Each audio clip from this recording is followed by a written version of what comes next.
सीतापुर जनपद के आचार्य नरेंद्र देव teacher training college Sitapur में 18 और 19 फरवरी को जनजातीय विषयक राष्ट्रीय सेमिनार का प्रकल्प होगा, जिसको लेकर आचार्य नरेंद्र देव टीचर ट्रेनिंग कॉलेज की प्रभारी प्राचार्य प्रोफेसर प्रणीता सिंह व कार्यक्रम संयोजक प्रोफेसर सुनील कुमार ने संयुक्त रूप से प्रेस कॉन्फ्रेंस की। प्रकल्प संयोजक प्रोफेसर सुनील कुमार ने बताया कि भारत बहुजातीय, बहुसांस्कृतिक, बहुधार्मिक लोगों की भूमि है। भारत की कुल जनसंख्या में जनजातीय समुदाय की हिस्सेदारी 8.6% है। जनगणना 2011, जिसका अर्थ है कि भारत 10.42 करोड़ से अधिक जनजातीय लोगों का घर है। वहीं आदिवासी लोग भारत के आदिम निवासी हैं। वे फसल उत्पादन, पशुधन उत्पादन, बागवानी और फसल कटाई के बाद के कार्यों सहित प्राकृतिक, सामाजिक, आर्थिक संपत्ति और कृषि विकास के प्रबंधन में महत्वपूर्ण भूमिका निभाते हैं।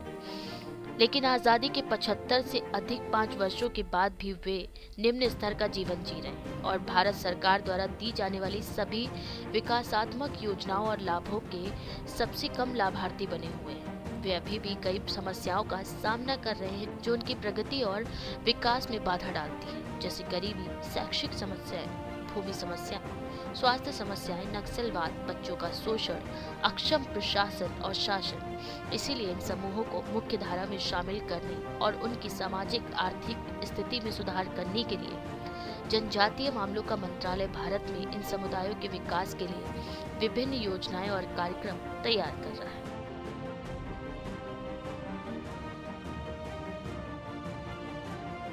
महाविद्यालय द्वारा 18-19 फरवरी को एक राष्ट्रीय स्तर की संगोष्ठी जो ICSSR न्यू दिल्ली द्वारा हमको प्राप्त हुई है, उसी के संदर्भ में एक प्रेस वार्ता का आयोजन किया गया ताकि जनपद के और बाहर के लोगों तक ये सूचना पहुंचे कि एक बड़ा कार्यक्रम शिक्षा का हमारे बीच आयोजित हो रहा है। इस संगोष्ठी का मुख्य विषय जनजातीय सशक्तिकरण है।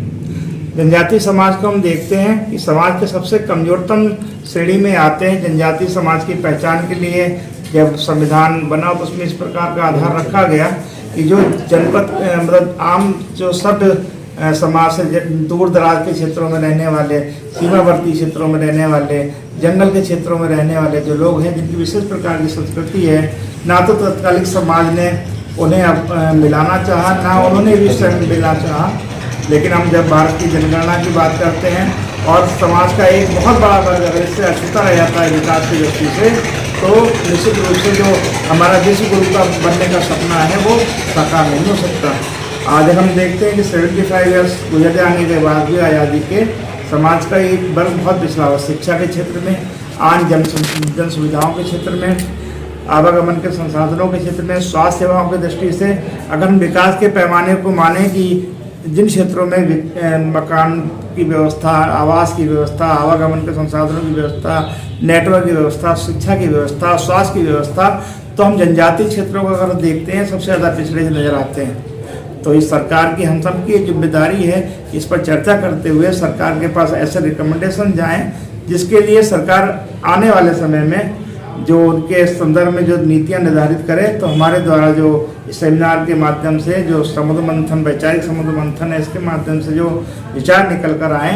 आगे आने वाले समय में जब पॉलिसी का निर्धारण हो, नीति का निर्धारण हो, सरकार इन मुद्दों को ध्यान में रखे और वो भी समाज की मुख्य धारा से जुड़कर हर क्षेत्र में कंधे से कंधा मिलाकर आगे बढ़ सके और देश समाज की उन्नति में अपना योगदान दे सके। इसी उद्देश्य से संगोष्ठी का आयोजन किया जा रहा है।